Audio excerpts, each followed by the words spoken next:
Assalamualaikum warahmatullahi wabarakatuh. Selamat pagi Bapak. Selamat pagi. Kenalkan saya Abdul Bapak. Saya mahasiswa Pascasarjana Administrasi Pendidikan Universitas Riau. Izinkan saya hari ini Pak untuk sedikit berbagi cerita dengan Bapak, interview Bapak terkait dengan riset saya, di mana riset saya itu merupakan manajemen model pengembangan virtual tour terintegrasi Istana Siak untuk meningkatkan literasi budaya. Nah, saya sangat tertarik dengan Istana Siak ini karena saya juga orang Siak, bertugas di Siak, dan saya ingin menggali lebih banyak bagaimana potensi Istana Siak ini bisa menjadi sumber belajar bagi siswa-siswi kita. Pak, sebenarnya kapan ya Istana Siak ini didirikan, kemudian diinisiasi oleh siapa? Baik, pertanyaannya. Tapi sebelum saya jawab, saya flashback dulu boleh bahwa ini bukan istana satu-satunya dibangun. Tapi kita awali dari abad 17 bahwa kita punya istana di abad 17 dibangun oleh Raja Kecil. Dibangun di Buatan. Raja Kecil nama panjang Sultan Abu Talib Rahman Shah. Dibangun di Buatan tahun 1723 setelah dia keluar meninggalkan Bintang. Kemudian berkembang.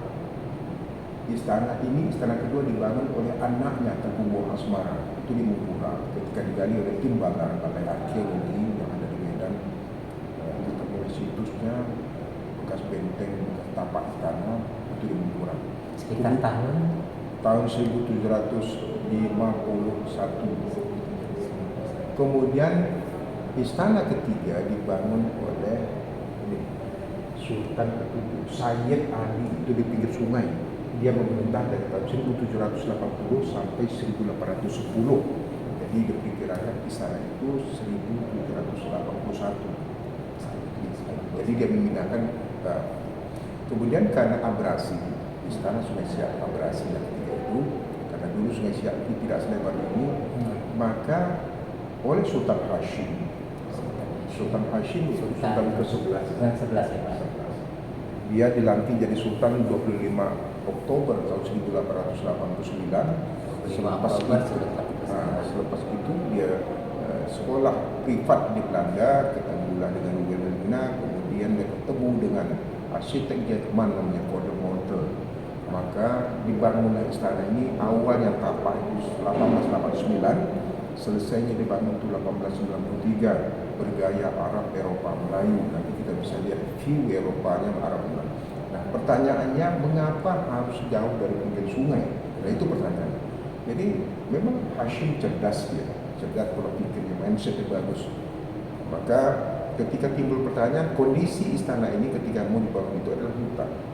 Maka ditanya oleh petinggi kerajaan, Sultan, mengapa jauh istana dibangun dari pinggir sungai? Jawaban dia adalah, pertama, saya sudah lihat Eropa. Jawaban kedua, tidak selamanya kita menggunakan sungai.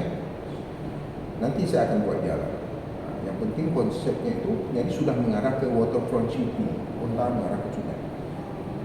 Nah, kemudian ketika nanti kita akan melakukan penataan. Yang keempat, apa kata arsiteknya?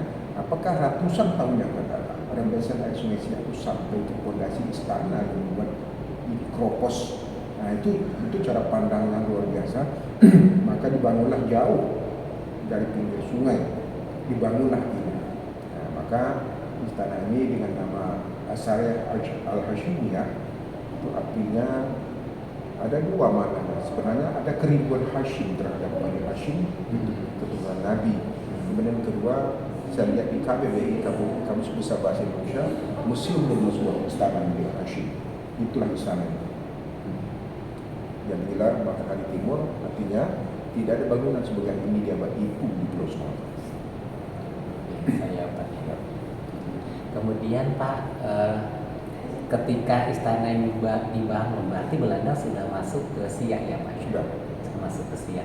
Kemudian bagaimana hubungan Hashim ini sendiri dengan pemerintah kolonial Belanda Pak? Gini, sebenarnya kita seminar seminar tahun 2024 yang lalu. Saya sebagai penerima pewaris daripada saya dan masih garis keturunan. Ya, ini moyang saya Tengku Bagus. Sebenarnya kita dah siap, terkenal satu hal, itu di cancel. Jadi sebenarnya Sultan ke-11 ini bukan Hashim, tapi moyang saya Tengku Bagus. Nama Arabnya Seko. Jadi waktu itu dia yang kita mau angkat ke seminar itu adalah waktu dia menjadi tengku besar di Kerajaan Syariah, dia menaikkan pajak cukai terhadap orang Cina. Cukai itu dinaikkan 2 kali lipat tanpa melaporkan hasilnya itu kepada ayandanya Sultan Syariah.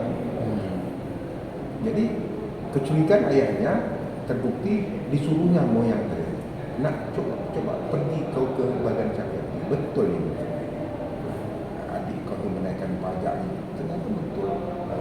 Disinilah dia kalau bahasa sekarang dicopot dari jabatannya. Nah disinilah memulai approach-nya dengan Belanda.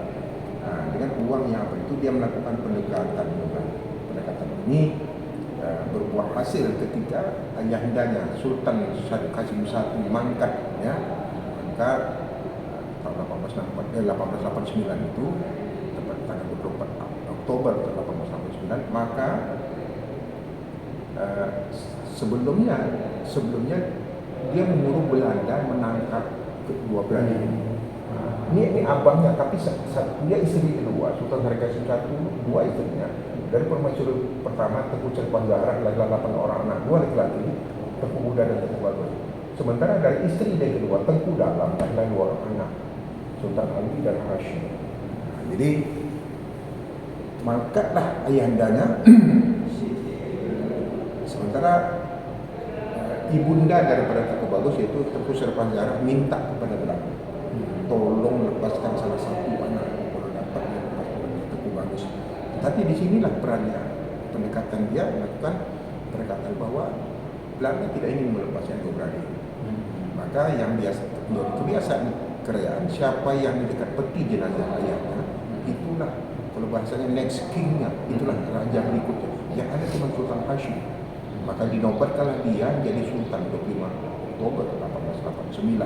Nah pendekatannya itu tadi dia selepas itu dia privat dengan pergi ke Belanda, situlah ketemu dengan peti Belanda. Tadi Hashim ini kan 25 Oktober 1889, sementara istana ini dibangun 1889 juga awalnya. Berarti sebelumnya ini istananya di mana? Istana dia dinobatkan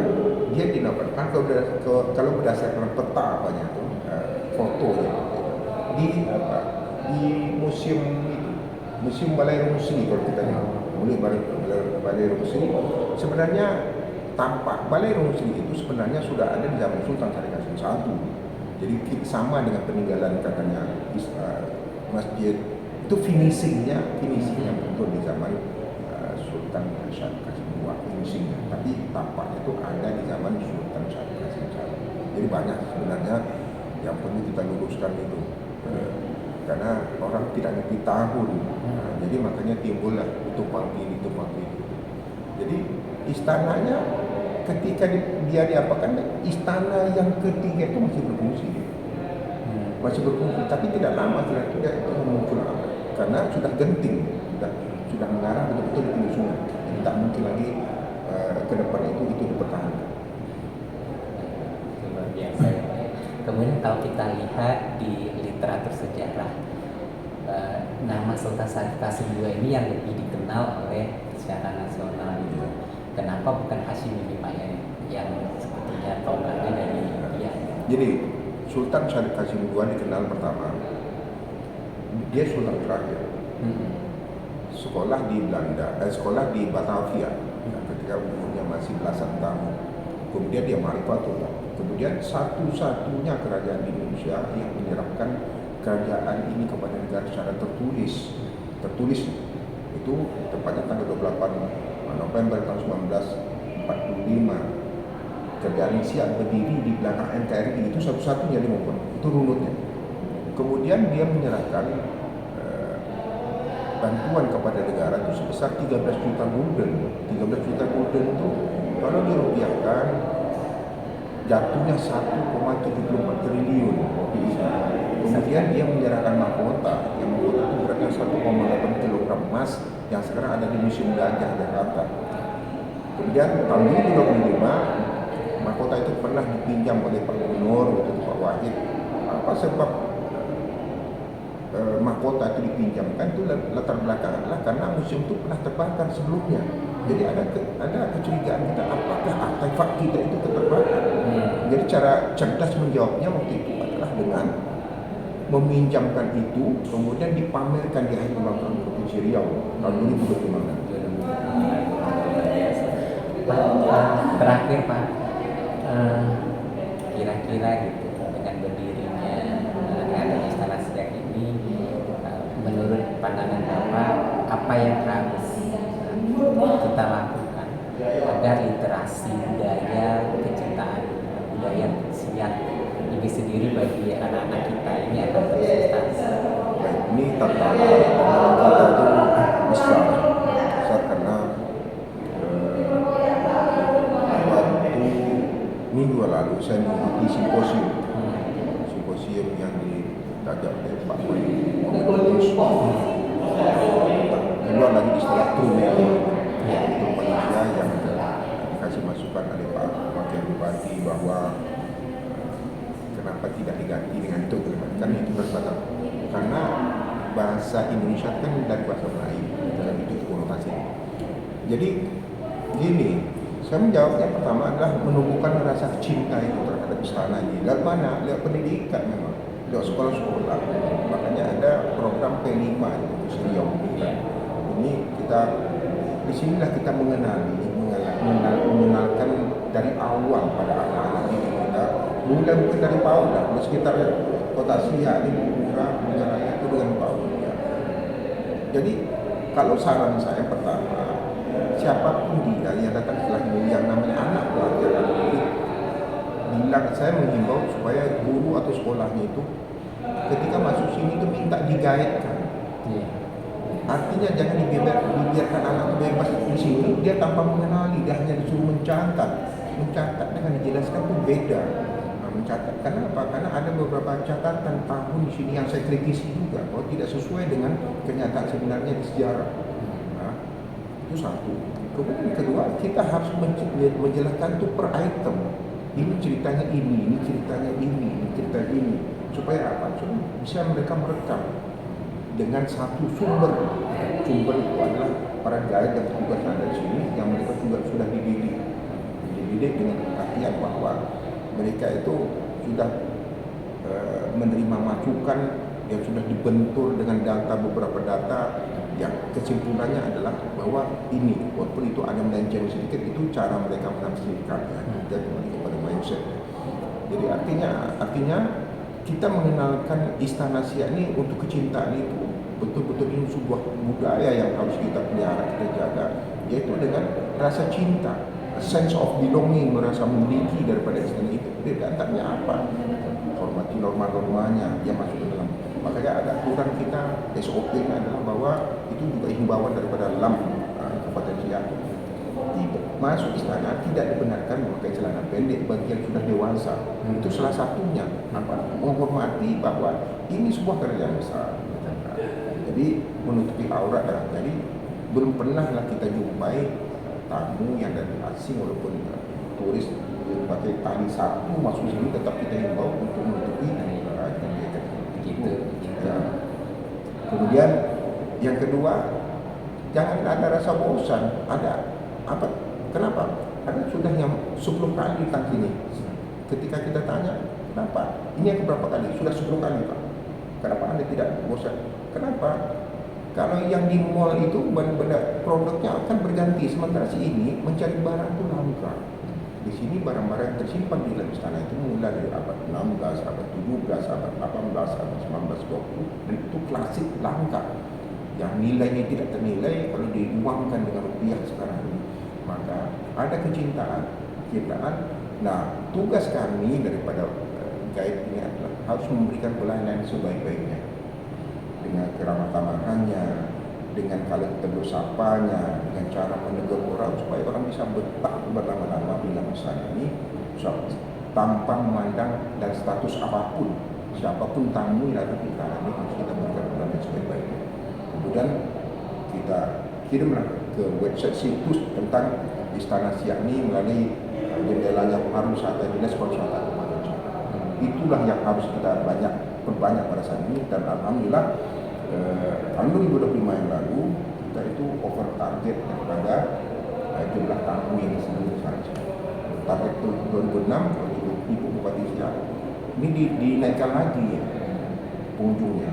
Tapi ketika saya ada dialog dengan Pak Kepala Dinas Baru, insya Allah ini akan tertutupi dengan cara yaitu melalui pendekatan melalui media sekolah-sekolah, tetap sekolah-sekolah menjadikan tulang punggung untuk menyerap jumlah PAD yang dibebankan pada ini. Kenapa? Dengan jumlah yang pengunjung makin banyak datang ini, tapi Pak, terima kasih. Nanti kita ke ruang-ruangan ya Pak ya. Ruang-ruangan. Baik, demikian interview saya bersama dengan Bapak Tengku Sofian Sauri SSMSI yang merupakan sejarawan yang sangat mumpuni terutama dalam sejarah Istana Siak ini. Terima kasih Pak Tengku. Ya. Insya Allah nanti kita jumpa lagi Pak. Nanti kita ke ruangannya Pak. Terima kasih. Assalamualaikum warahmatullahi wabarakatuh. Salam.